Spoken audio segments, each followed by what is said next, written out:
أعوذ بالله من الشيطان الرجيم بسم الله الرحمن الرحيم الحمد للہ رب العالمین والعاقبۃ للمتقین الصلاۃ والسلام علی سید الانبیاء والمرسلین اما بعد فاعوذ باللہ من الشیطان الرجیم بسم اللہ الرحمن الرحیم رب اشرح لی صدری ویسر لی امری واحلل عقدۃ من لسانی یفقہوا قولی ربی یسر ولا تعسر وتمم بالخیر وبک نستعین الصلاۃ والسلام علیک یا سیدی یا رسول اللہ الصلاۃ والسلام علیک یا سیدی یا حبیب اللہ۔ کل ہم نے چھٹے پارے کی تفسیر کا خلاصہ پڑھا تھا اور اس میں سورۃ النساء سورۃ المائدہ کے پوائنٹس پڑھے تھے۔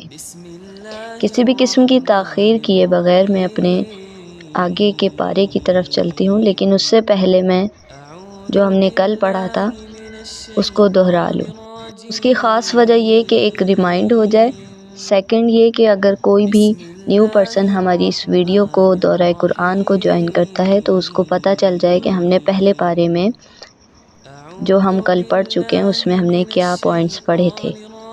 اور اس کے بعد انشاءاللہ آخر میں آج میں آپ لوگوں کو ایک درود پاک بتاؤں گی جو قرب مصطفیٰ صلی اللہ علیہ وآلہ وسلم کے حوالے سے ہے۔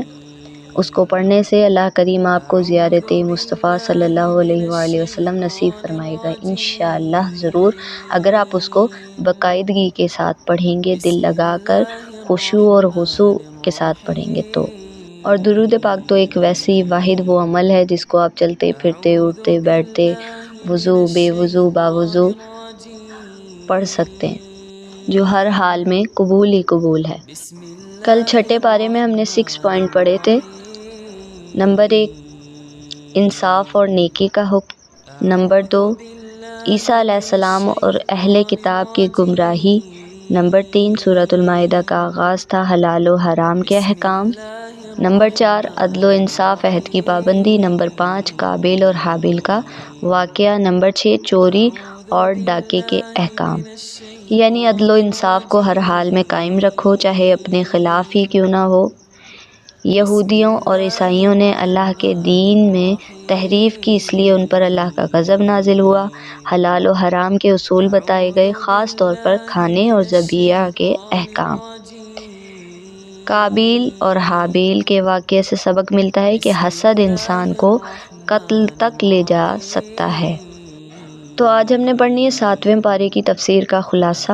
اس سے پہلے میں یہ بتاتی چلوں کہ اس پارے میں سورۃ المائدہ اور سورۃ الانعام موجود ہے۔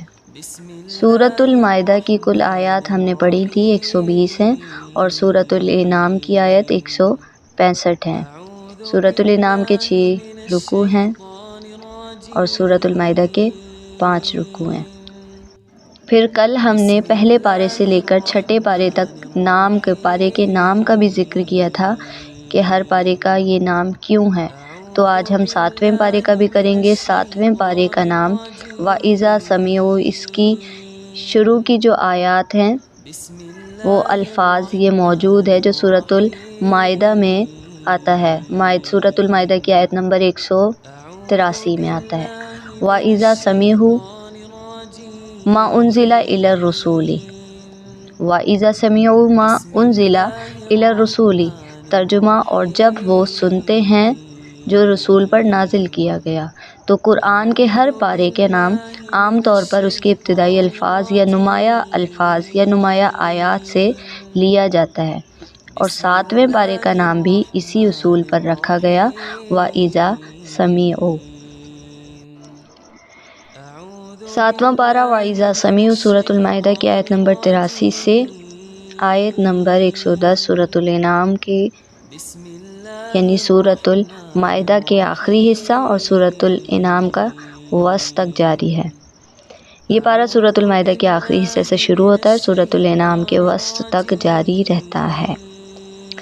اس میں اہل کتاب کا رویہ، قیامت کے دلائل، توحید اور نبیوں کی دعوت پر روشنی ڈالی گئی۔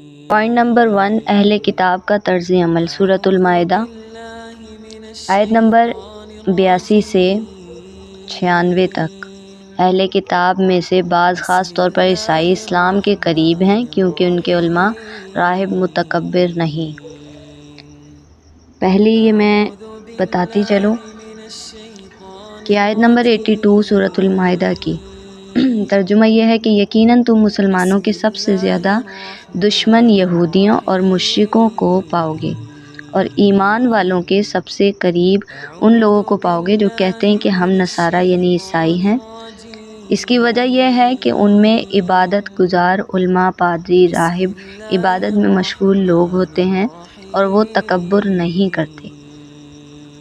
اس کی تفسیر یہ کہ یہودی اور مشرکوں کی دشمنی، یہودیوں نے نبی کریم صلی اللہ علیہ وآلہ وسلم اور مسلمانوں سے ہمیشہ دشمنی رکھی، کئی مرتبہ سازشیں کی، معاہدے توڑے اور جنگیں چھیڑیں۔ مشرکین مکے نے بھی اسلام کے خلاف سخت رویہ اختیار کیا۔ نصارہ کی محبت کہ کچھ عیسائی خصوصاً نجران کے عیسائی اور حبشہ کے بادشاہ نجاشی حق کو پہچاننے والے تھے اور اسلام کے قریب تھے۔ وجہ نرمی یہ کہ عیسائیوں میں بعض سچے عالم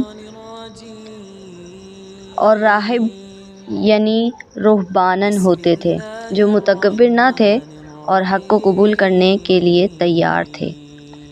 آیت نمبر 83 ترجمہ اور جب وہ نصارہ سنتے ہیں جو رسول پر نازل کیا گیا ہے تو تم دیکھو گے کہ ان کی آنکھوں سے آنسو بہنے لگے ہیں، اس وجہ سے کہ وہ حق کو پہچان چکے ہیں۔ وہ کہتے ہیں اے ہمارے رب، ہم ایمان لے آئے، پس ہمیں حق کی گواہی دینے والوں کے ساتھ لکھ دے۔ اس آیت کی تفسیر حق سن کر رونا۔ جب نبی کریم صلی اللہ علیہ وآلہ وسلم کی تلاوت سچے عیسائیوں نے سنی تو وہ حق پہچان کر رونے لگے۔ ایمان کا اعلان، وہ فوراً ایمان قبول کر لیتے ہیں اور دعا کرتے ہیں کہ انہیں اللہ صالح لوگوں میں شامل کرے۔ یہ آیت نجاشی اور ان کے ساتھیوں پر نازل ہوئی جب جعفر بن ابی طالب رضی اللہ تعالیٰ عنہ نے حبشہ میں سورۃ مریم کی تلاوت کی تو نجاشی اور ان کے علماء رو دیے اور اسلام کے قریب ہو گئے۔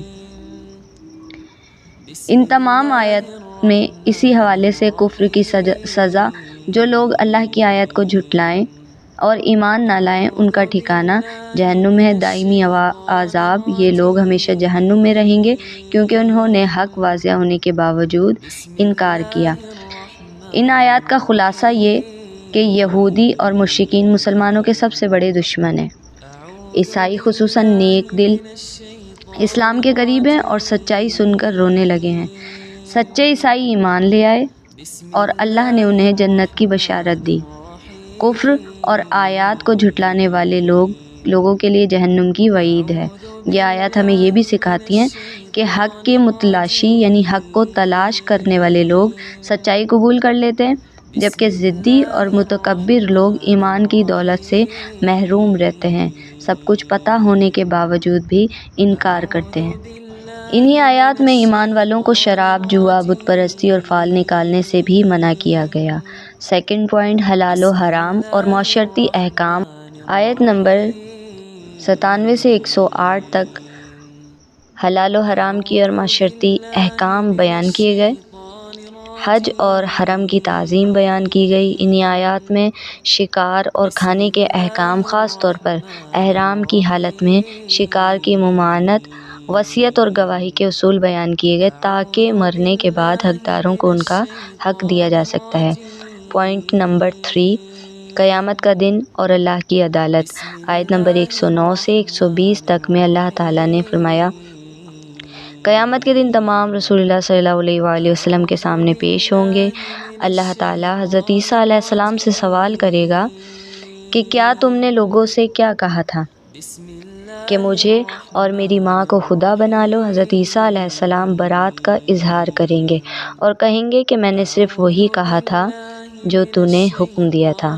پوائنٹ نمبر 4، سورۃ الانعام کی آیت نمبر 1 سے 30 تک میں اللہ تعالیٰ کی وحدانیت کی دلائل موجود ہیں کہ زمین و آسمان کا خالق وہی رب ہے۔ مشرکین کے باطن اور معبودوں کی تردید ہے۔ پہلے انبیاء نوح علیہ السلام، ابراہیم علیہ السلام، موسیٰ علیہ السلام کی دعوت اور ان کی قوموں کا رد عمل ہے۔ اور ساتھ بتاتی چلوں کہ ان تمام واقعات کا ذکر ہم قرآن پاک کے مکمل ہونے کے بعد انشاءاللہ کریں گے۔ پوائنٹ نمبر 5 حق اور باطل کی پہچان ہے، آیت نمبر 31 سے 60 تک میں۔ قیامت کو جھٹلانے والے اس وقت افسوس کریں گے کہ جب وہ حقیقت کو دیکھ لیں گے، اللہ کے سوا کوئی زندگی اور موت دینے والا نہیں۔ یہودیوں اور مشرکین کے گمراہ عقائد کہ اللہ کو چھوڑ کر درختوں جانوروں کو مقدس مانتے تھے، تو اس دن وہ افسوس کریں گے جب وہ حقیقت دیکھ لیں گے۔ پوائنٹ نمبر 6 نبیوں کی دعوت اور کفار کی ہٹ درمی، آیت 61 سے 110 میں اللہ تعالیٰ نے نبیوں کی دعوت کے بارے میں ذکر کیا اور کفار کی ہٹ درمی کے بارے میں۔ ہر شخص مرنے کے بعد اللہ کے سامنے پیش ہوگا۔ نبیوں کو لوگوں کی ہدایت کے لیے بھیجا گیا، لیکن کفار نے ہر معجزے کو جھٹلایا۔ مشرکین کہتے تھے کہ اگر اللہ چاہتا تو ہم شرک نہیں کرتے، جبکہ اللہ نے انہیں عقل اور اختیار دیا ہے، اور اس کا جواب بھی اللہ تعالیٰ نے ان کو دیا ہے۔ اور اگر ہم اپنے آس پاس دیکھیں تو ہم خود بھی یہی کرتے ہیں، اور گناہ کرنے کے بعد کہتے ہیں کہ اگر اللہ چاہتا تو ہم یہ گناہ نہیں کرتے، یہ ہمارے نصیب میں لکھا تھا، جبکہ ایسا نہیں ہے۔ اللہ تعالیٰ نے انسان کو عقل دیا ہے، اختیار دیا ہے کہ وہ حرام کی طرف جائے یا حلال کی طرف جائے۔ سورۃ الانعام میں یہ آیت کا ترجمہ ہے کہ مشرکین کہیں گے اگر اللہ چاہتا تو ہم شرک نہ کرتے، نہ ہمارے باپ دادا، اور نہ ہی ہم کسی چیز کو حرام ٹھہراتے۔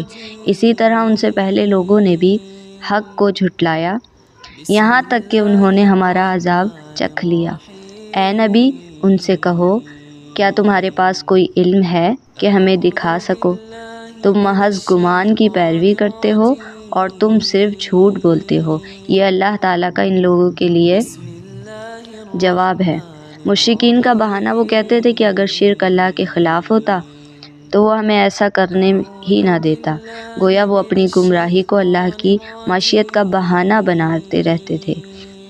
پچھلی قوموں کا بھی یہی رویہ تھا، جیسے قوم نوح، عاد، قوم سمود، انہوں نے بھی حق کو جھٹلایا اور آخرکار اللہ کے عذاب کا سامنا کیا۔ تو اللہ تعالیٰ کا جواب کہ اللہ تعالیٰ فرماتا ہے یہ سراسر جھوٹ اور گمان پر مبنی باتیں ہیں، ان کے پاس کوئی دلیل نہیں بلکہ وہ اپنے نفس کی پیروی کر رہے ہیں۔ سورۃ الانعام کی آیت میں اللہ تعالیٰ نے فرمایا کہ اللہ کے پاس حتمی دلیل موجود ہے، اور اگر وہ چاہتا تو تم سب کو ہدایت دے دیتا۔ اللہ نے ہدایت اور گمراہی کا اختیار دیا، یعنی اللہ نے انسانوں کو آزاد ارادہ دیا ہے تاکہ وہ خود حق کو پہچان کر اختیار کریں۔ اللہ زبردستی کسی کو ایمان نہیں دلواتا۔ اگر اللہ زبردستی سب کو ہدایت دے دیتا تو امتحان کا مقصد ختم ہو جاتا۔ اور یاد رہے کہ حق اور باطل واضح کر دیا گیا ہے۔ اللہ تعالیٰ نے دلائل انبیاء اور کتابیں بھیج کر سچائی واضح کر دی، قرآن پاک بھیج کر سچائی واضح کر دی۔ اختیار انسان کے ہاتھ میں ہے کہ وہ ایمان لائے یا کفر کرے۔ مشرکین اپنی گمراہی کا الزام اللہ کی مشیت پر ڈالنے کی کوشش کرتے تھے۔ اللہ تعالیٰ نے ان کا یہ بہانہ رد کرتے ہیں اور فرماتے ہیں کہ یہ صرف جھوٹ اور گمان پر مبنی ہے۔ اللہ تعالیٰ نے ہدایت اور گمراہی کا اختیار انسان کو دیا ہے تاکہ امتحان میں حقیقی کامیابی ممکن ہو۔ یہی دلیل آج بھی دی جاتی ہے کہ اگر اللہ چاہتا تو ہم گناہ نہ کرتے، لیکن حقیقت یہ ہے کہ اللہ نے ہر انسان کو اچھے اور برے کا اختیار دے کر آزمایا ہے۔ تو 7ویں پارے میں ہم نے 6 پوائنٹ پڑھے کہ یہودی مسلمانوں کے بڑے دشمن ہیں، جبکہ بعض عیسائی اسلام کے قریب ہیں۔ شراب، جوا، بت پرستی اور فال نکالنا حرام ہے۔ قیامت کے دن حضرت عیسیٰ علیہ السلام اللہ کے سامنے اپنی برات پیش کریں گے۔ سورۃ الانعام میں توحید کے دلائل اور شرک کی تردید دی گئی ہے۔ قیامت، نبوت اور وحی کی حقیقت کو واضح کیا گیا ہے۔ جیسا کہ پہلے میں نے بتایا کہ میں آخر میں وہ درود پاک بتاؤں گی جس سے ہم قرب مصطفیٰ صلی اللہ علیہ وآلہ وسلم حاصل کر سکتے ہیں۔ درود قرب مصطفیٰ یعنی اللہم صلی علی محمد کما تحب و ترضی لہ۔ اس کی فضیلت بہت عظیم ہے، کیونکہ اس میں اللہ تعالیٰ سے یہ دعا کی جا رہی ہے کہ وہ نبی کریم صلی اللہ علیہ وآلہ وسلم پر وہ درود نازل فرمائے جو اللہ کو سب سے زیادہ پسند اور محبوب ہے۔ یہ درود قرب مصطفیٰ صلی اللہ علیہ وآلہ وسلم کے لیے خاص ذریعہ بن سکتا ہے، کیونکہ اللہ کی پسند کے مطابق درود عام طور پر درود پاک پڑھنے والے مختلف صیغوں میں درود پڑھتے ہیں، لیکن اس درود میں ہم اپنی طرف سے کسی مخصوص مقدار یا الفاظ پر اصرار نہیں کرتے، بلکہ یہ کہتے ہیں کہ اے اللہ، نبی کریم صلی اللہ علیہ وآلہ وسلم پر وہ درود بھیج جو تجھے سب سے زیادہ پسند ہو۔ گویا کہ یہ درود کسی خاص حد تک محدود نہیں، بلکہ اللہ کی بے انتہا رحمت کا طلبگار ہے، اور جب اللہ تعالیٰ وہ درود نازل فرمائے گا جو اسے سب سے زیادہ پسند ہے، تو یہ درود پڑھنے والا بھی اللہ کی رضا کے قریب ہو جائے گا، اور جو اللہ کی رضا کے قریب ہوگا وہ محبوب کی رضا کے قریب ہوگا، اور جو محبوب کی رضا کے قریب ہوگا وہ اللہ کی رضا کے قریب ہوگا۔ اللہ جس سے راضی ہو جائے گا اسے نبی کریم صلی اللہ علیہ وآلہ وسلم کے قریب بھی فرمائے گا، اور اس نبی کریم صلی اللہ علیہ وسلم کی قربت بھی عطا فرمائے گا، اس کو نبی کریم صلی اللہ علیہ وآلہ وسلم کی قربت بھی نصیب ہوگی۔ دعا میں قبولیت ہوگی، دعا کی قبولیت میں اضافہ ہوگا، نبی کریم صلی اللہ علیہ وآلہ وسلم کے قرب کا ذریعہ بنے گا۔ حدیث مبارکہ میں بھی آتا ہے کہ قیامت کے دن میرے سب سے زیادہ قریب وہ ہوگا جو مجھ پر سب سے زیادہ درود بھیجتا ہوگا۔ تو یہ درود ایک مختصر مگر انتہائی طاقتور دعا ہے، درود ہے، جو اللہ کی رضا، نبی کریم صلی اللہ علیہ وآلہ وسلم کی قربت اور دعا کی قبولیت کا ذریعہ بن سکتی ہے۔ جو بھی اس درود کو اخلاص کے ساتھ پڑھے گا وہ دنیا اور آخرت میں عظیم برکتوں کا مستحق ہو سکتا ہے۔ اللہ تعالی ہمیں کثرت سے درود شریف پڑھنے اور نبی کریم صلی اللہ علیہ وآلہ وسلم کی قربت حاصل کرنے کی توفیق عطا فرمائے۔ اللہ کریم میرا بتانا آپ کا سننا اپنی پاک بارگاہ میں قبول فرمائے۔ جو میں نے بتایا آپ نے سنا، اس میں جو بھی غلطی بے ادبی کوتاہی ہوئی ان تمام کو معاف فرمائے۔ وما علینا الا البلاغ المبین۔